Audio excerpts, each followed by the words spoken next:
So I guess while we're live, okay. Alright, so I guess while we're still right.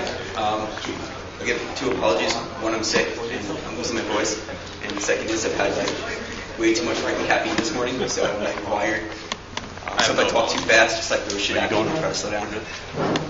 So hi, my name's Pachulski, and this is Brian Martin. So we're kind of taking a different approach because everyone's doing like the IT side, the network side, and of course the physical side is still severely lacking. It's still easier to just walk inside the building and like take shit and walk out because there's less controls and people are far easier to manipulate than it is to manipulate the network. It is from the physical side because people are kind of gullible and it's far easier to exploit. Yeah, I'm just gonna like babble. Is anybody here doing physical testing? Anybody doing physical testing? So we have one guy. All right. All right. Thanks. Yay. It's not for you. What? So before we actually run into it, I want to thank Rob for. I want to Rob for putting this thing on, and Tenacity obviously for sponsoring it.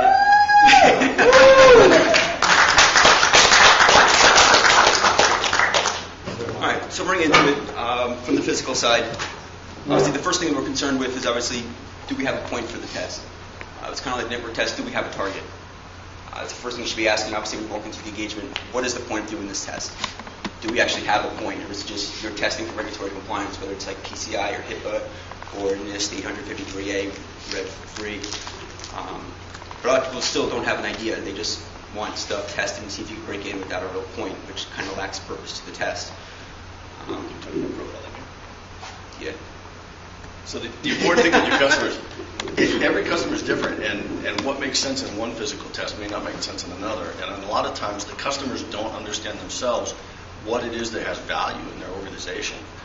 For instance, if you're looking at an internet service provider, they think that their T-lines are the best, that's the target. They worry about denial of service, they worry about somebody snagging their customer info, but they're not paying attention to the check register that they've got on the desk by the window. And if you can get into their bank account, you can pretty much shut their business down, like we've seen in the news over the last year or two. So there's different targets inside the organization, and it's up to you as the professional tester to explain to the client what it is they need to be afraid of, what it is they need to be testing, unless they're after something specific and they're telling you what to do, which isn't always bad. But keep your eyes open even if you're working on a specific set of instructions. There's other things available. Cool. All right, so going on with Brian, so how do we actually figure out what's important? I mean, the customer can say, this is what's important to us, and it may not actually be true, because a lot of times they don't actually understand the risks to their own organization, which is creepy in itself. And of course, you guys have your own definition of what's important because you want to pop shit. You just want to get boxes, you have room on boxes. That's not always critical to the organization. So how do you actually figure out what's actually important? I think one of the best guys who did this was actually down at BrewCon with Chris. We actually said, how do you actually figure out what's important to the customer? So who can actually figure out, who can tell me what is actually important to the customer? What makes them function? How do you figure that out? I'll give you a sticker or someone can answer the question of like, what's actually important to the customer? What makes them run? Money. Okay, outside of money, how do you, based on the organization, what if they do like they sell ice cream? Formula to the ice cream. Okay. He's won enough already. I mean, like obviously. if it's a bank or something, like the servers, if you call it, that'll be the main point. Okay. What makes them money? So how do you figure that out? What kind of company are they? Okay. McDonald's is food. Ask your question. Ask the question. What actually makes your business run? And a lot of us, we walk into it, we're just like, yeah, we're going to test shit, and we start testing stuff, and we haven't actually figured out what's actually important to the customer, what makes their business actually run. So starting there, figure out, ask them, what's important, what makes your business run? Go through your standard social profiling, hit Google, hit Foca, go through your bullshit and figure out who are the important people, what's the critical assets to the company.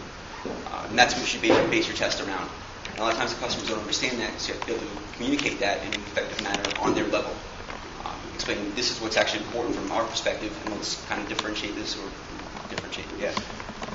this with what you think is important. And from there, come up with based on what we're actually going to test.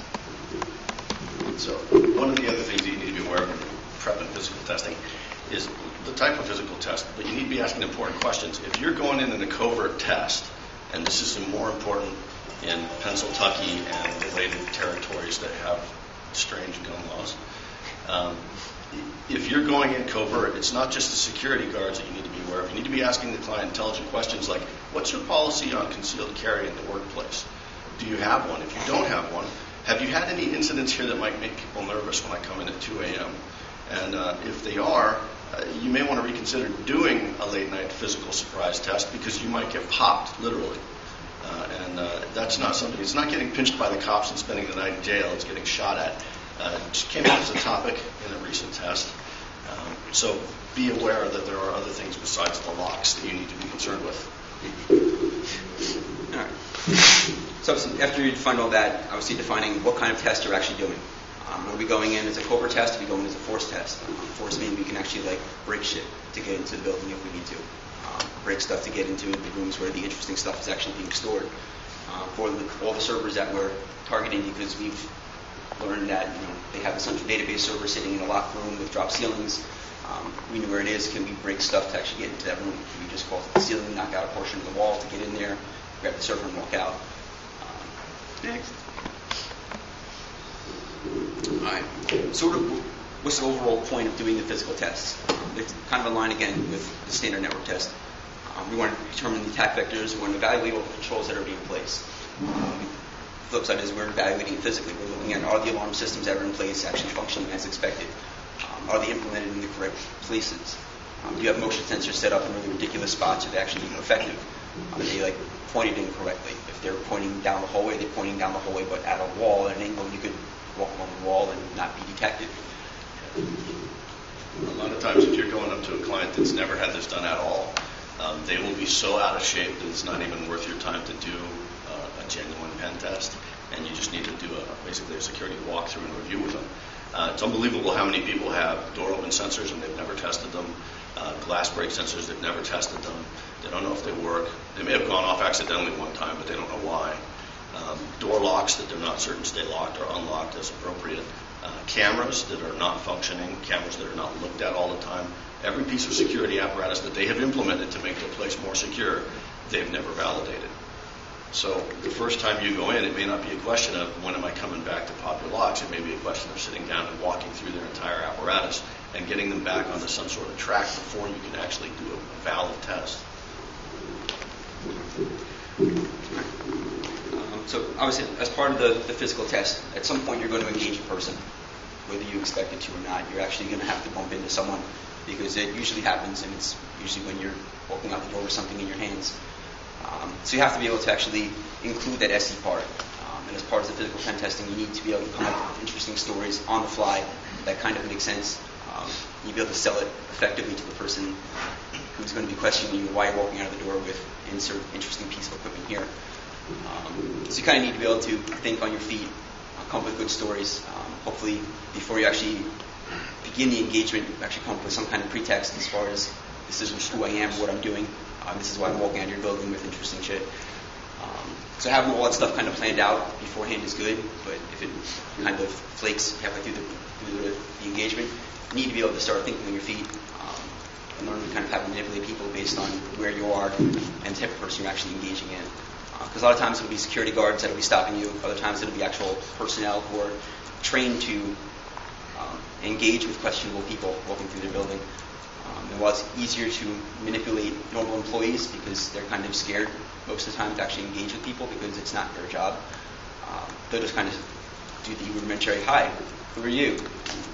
That's an easy one to get out of, but the armed security guard who's been trained to stop, engage, and deter from leaving the facility is quite harder to manipulate. Well, not harder, but it takes a little more skill. So most of us should know by now that if we really want to get into something, it's just a question of time and money. Clients don't want us to take forever to get in, but the reality is that the threats that they're up against may have unlimited funds, may have unlimited resources. One of the best services that you can bring to your client is figuring out what real threats are to their organization. If they're a dry cleaner in Allentown, Pennsylvania, the Mossad is not really a threat.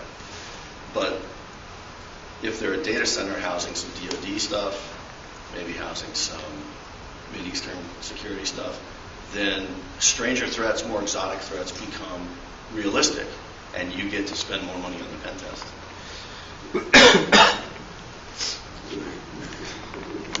So at this point, you've landed your first gig, huh? Yeah, break shit. So there's a bunch of different methodologies out there to actually perform the tests. Some of them are well known. Yeah, we can do this. I'm going ahead. All right. So as part of the engagement, I jumped ahead like 2 slides. Way too much checking this one. Discussing with the customer what you're actually allowed to do as you're starting the test. There have to be kind of like the rules of engagement with the pen test. You're saying this is what you're allowed to do between these time frames. You're allowed to perform these actions. Blah blah blah. Of course, on the physical side, it can get a little more interesting because you're obviously physically entering the facility. So there needs to be a well-defined guideline. If you don't have a well-defined guideline and it's left wide open, they pretty much say you can do whatever the hell you want to do. That leaves some interesting room for us as far as not only profiling the facility, but profiling individual employees, because it's also far easier to profile an individual, track an individual, develop a nice little background as far as where the person goes, what time they leave work, where they live, how many kids they have, how many cars, dogs, pets, and actually leveraging your pen test against that person to get into the facility. So scope has to be well defined. It can't just be, you can do this from like 8 o'clock in the morning until 2 o'clock in the following morning and go have fun. So the actual, what you plan on doing has to be well defined. So are you allowed to break shit? Are you allowed to alter stuff to make it more difficult for the security forces to see what you're doing? Are you allowed to loop cameras? Can you disable alarm systems? And one of the most important, one of my favorites is, are you allowed to social engineer people? And if you are allowed to social engineer people, are you allowed to be evil about it? And that's one, Adrian, come on. That's one where I have only ever used it in the most extreme security circumstances when things like really, really big, expensive stuff is on the line. Because if you're going to emotionally traumatize a person so that you can succeed with a pen test, everybody involved needs to be comfortable with that fact that potentially you're going to damage another human being. It's not a fun thought. I highly recommend that you don't resort to things like that on low-level pen tests. You resort to that from the extremes. Lying to people makes people feel bad. And if they know that they're the source of the penetration into the system, they're going to feel even worse. And in some cases, they get fired. A failure in security is a failure in security. You can't just have that security guard come back and go, gee, I'm sorry, it won't happen again. He's got to go find a new job someplace. So it's potentially bad. Be careful with it. Especially true when you're scoping out, again, what you're allowed to do. Because a lot of times it's, we target individual employees because it's far easier to just go after one person who's in a critical position. And it's not too hard to figure out, especially since most companies are happy to put major executives' names up on the websites and say, so-and-so is the CTO, so-and-so is the CFO. From there, building your profile, figuring out, where they're actually based out of, sitting inside the building waiting for the guy whose picture's on the website to actually walk out the door, follow him home, and start profiling. Eventually figure out, these are interesting things that he does, and actually waging your pen test against that person. Once you have the scope, it's a lot of fun. So there's a couple different methodologies. Some of them I'm sure you guys have heard of. The first one is the OSSTM. What was interesting about this is there's always been a big segregation between the physical side and the network side. We were pretty much very different sides of the houses. The IT guys did their stuff and the physical security guys did their stuff. But recently it's obviously been merging together where the security guys are the security guys. We're now responsible for the network side of the house and we're responsible for the physical side of the house. Part of what drives that is that you've only got a limited time frame to work with the client. So if they only want to spend a week's worth of money and you've got to get in and be successful, it may not be possible for you to go in and do it electronically within a week. They may be a very hardened facility, but it might be really easy to go in and grab a laptop. That you can do in a day or less. So it gives us options when we're talking about pen testing as a whole, not just physical, not just electronic. Of course, these people, and some of us in particular, like to leave our stuff laying in the car when we run into 7-Eleven or Starbucks to grab coffee. So there's a couple different methodologies. Some for testing, some for actually design and Did you lose testing. a laptop recently? No. Okay. Where that came from? And if I did, I would admit it anyway. All right, so the OSS TMM, Open Source Security Testing Methodology Manual, they have a good framework for actually doing the whole network side as well as the physical side. Goes to pretty much step-by-step what you need to be looking at, assessing the perimeter, documenting controls. So if you haven't seen that, take a look at it. The link's up there. Yeah, wrong shit. Crime prevention through environmental design was another design and assessment methodology. It was used for designing the perimeter, assessing the perimeter, how to define your perimeter, how to use like bushes and stuff to keep people from looking into your facility, how to use the fencing, how to use... Don't put trees in front of your cameras. Yeah, don't put trees in front of your cameras, or don't put trees next to your building, which we'll show later on. Wait, there was one more there. No, it was in the notes. And another one that people are starting to use now is the NIST SP500-53A Rev 3, which is going through the PE controls as far as how to assess your physical environment. So that's another popular one to use. But anybody who's going to do real testing is, the NIST is not something that you want to work on. It's a good reference document. Right. All right. So what are we actually concerned with? As we want to document, we'll try to explain to the customer what the actual threats are. And based on the type of environment that you're at, the location, there's a bunch of different threats. If you're working in a really crappy part of town, obviously you have these spontaneous thieves. Usually like crackheads walking by the building, see cool stuff in the window, want to steal stuff. Low-level threats, pilfers, thieves, demonstrators. Then we get into the internal employees, where of course, as of now, they're the greatest source of breaches. It was like 80%, I think the last guy said. Yeah. So we're actually concerned with detailing that, how to exploit the internal employees to get what we want, whether it's information or physical stuff to bring back to the customer. Your criminals, espionage, and of course the terrorists, which unless you're like Gov or a very public-facing entity, you're not really too concerned with the terrorists. But it is a vector you have to address, especially if you're dealing with high-level customers, how the bad guys can wage war against your facility. Yeah, it just requires a real creative bent on your part, because while you've got a limited time, you've got limited experience, these guys, the bad guys, have a lot of time on their hands to think about how they do this stuff, and they trade information in internal networks.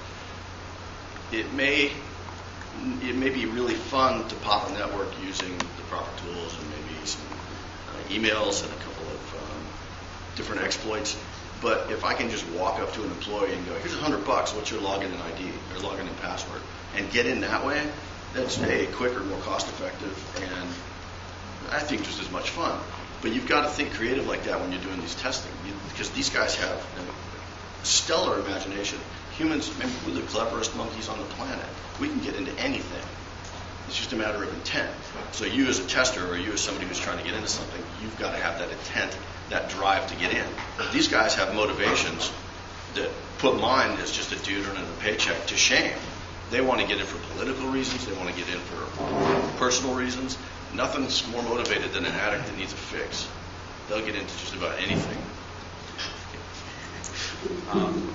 One of the interesting ones we talked about down at Hack3rcon, for the internal employees, down in Atlanta, they had this really cool system where if you want to get a ride to work, you go into this little system down there and you punch in your name and your address and where you work and what time you start working, and they'll kind of match you up with other people, so you can actually develop profiles of who works where and what time they start work. So it's actually a good way to figure it out. We were going to try to play with it, but they didn't, because... What was Rick's title for that? It was Hacking Green, Eco-Friendly Cyber Stalking? Yes. We were going to use it for purposes like stalking girls. Or he was, not me.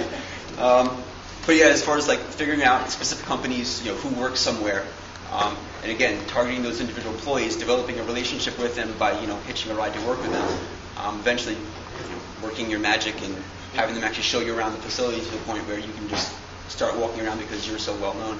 Depending on the time frame of your test, if you have infinite amount of time, you can goof with it for a while. If you're under time constraints, obviously you have to develop relationships with those people relatively quickly. But that's another venue that we were looking at as far as leveraging the internal employee.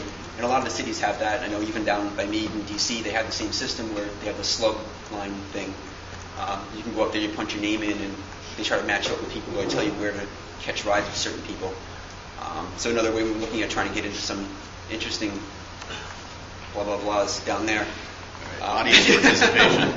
Audience participation moment. Can anybody explain to me psychologically the difference between a lock and a camera? People are comfortable with that. That's good. What was that other one? Yes, one prevents and one detects. One of them will actually stop you from getting into something, at least temporarily. But the other does nothing except in your mind. So is it really a security device? Only if someone's looking at it.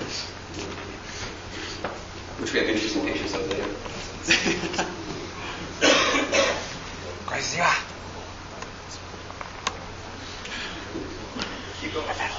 Team methodology pretty much the same. We're going to run through it real quick.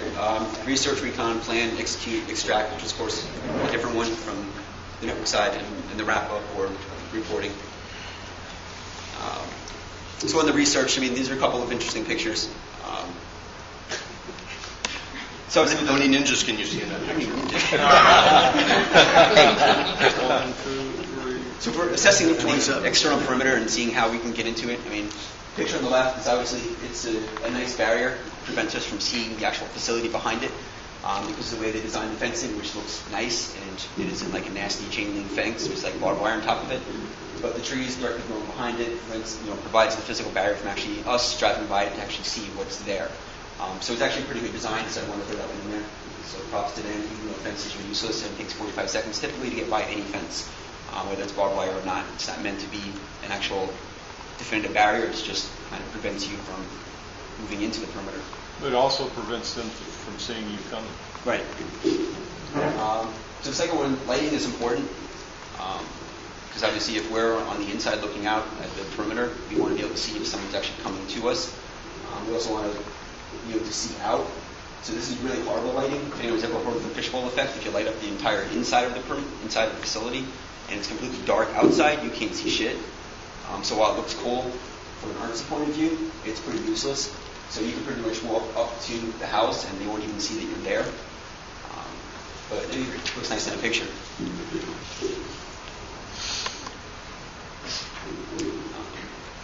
So I was driving home one day.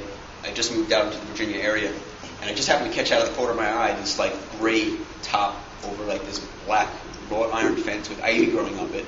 It was actually really good designed because I didn't actually see any of this because I usually drive by like there. So I actually turned around one day and tried to get into the little road there and couldn't because they had a big old fence with bollards behind it, so you couldn't drive in there. So I had to drive around that. Anyway, the point of this was you couldn't actually see this house. It was so well covered that you couldn't see anything. So after I drove around, I walked up to the door. I kind of like hopped the fence and walked up there and asked the guy to take pictures of his house because I thought it was a really good layout. Whoever designed the landscaping and used it in a presentation is doing, to which he asked me to leave the property. And I didn't take any pictures, but so I resorted to the next best thing, Google.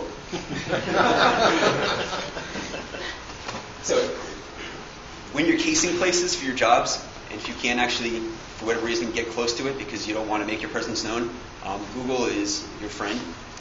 This is actually a nice overhead for how I want to plan to get into it. Not that I'm going to break into this, because it's like 10 minutes from where I live.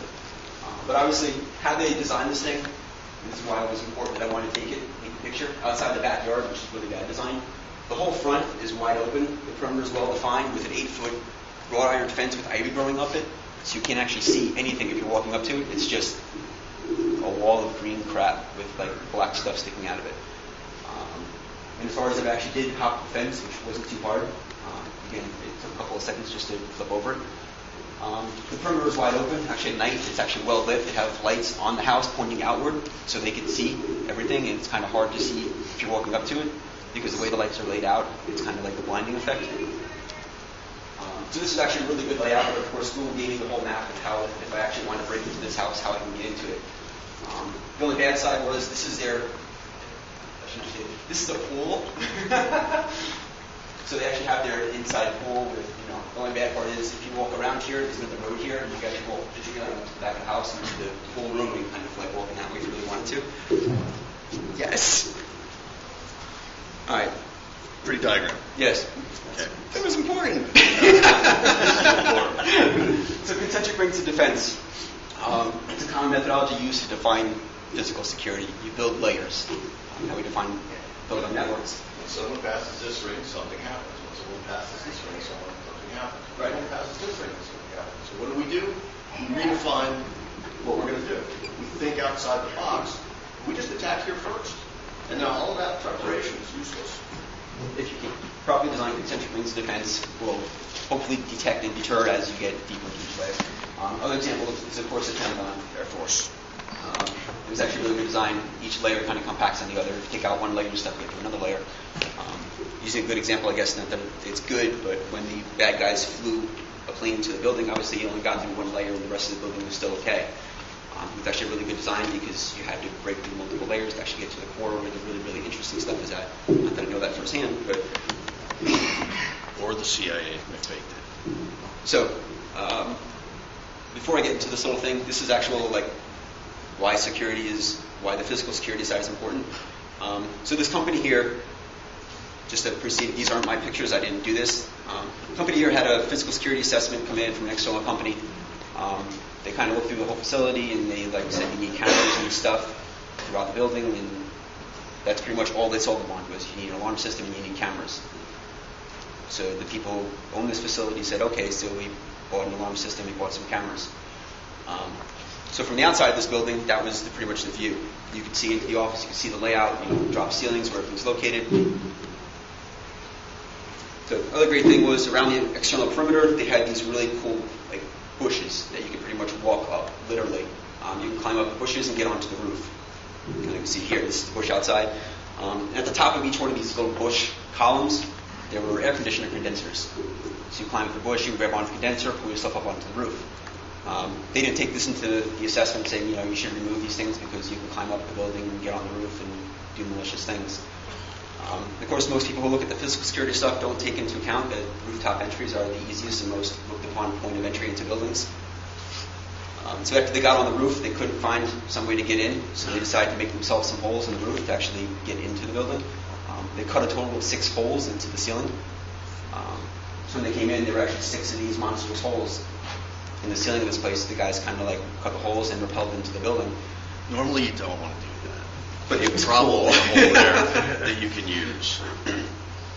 So a couple things, obviously. When you're doing the assessments, always look at the roof. The roof is the easiest way in because no one thinks to look up for whatever reason. Don't know why. The roof is the least secure place of the building, typically. So when you're building your security, build something at the roof, motion sensors, something.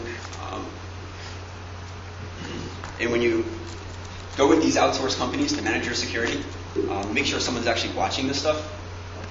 So in this example here, when the guys actually cut the holes in the ceiling and then repelled into the building and walked up to the alarm system, and they cut the camera wire, they cut the actual wires from the CCTV, and they ripped the alarm panel off the wall. The security company called the owner of the facility and said, there's an error with your alarm system. Would you like us to transfer you to tech support, or would you like to look at it in the morning? So the owner of the place said, well, I'll just look at it in the morning. Don't worry about it. This is what it came into in the morning. This was 6 inches of concrete, around 4 inches of steel. So after they got in there, they had the entire night to hack away through concrete and with acetylene torch, cut the safe open. And look, you can see that they were using a nice saw here to get pieces out of it. If you've got the time, anything can be broken.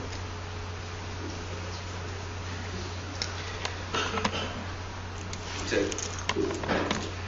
what actually happens if you get made while you're doing these things? Say you actually broke into a building, repelled in, and spend all night hacking away at concrete, and actually cut the safe open, and you're walking out the front door with cool stuff, and someone stops you.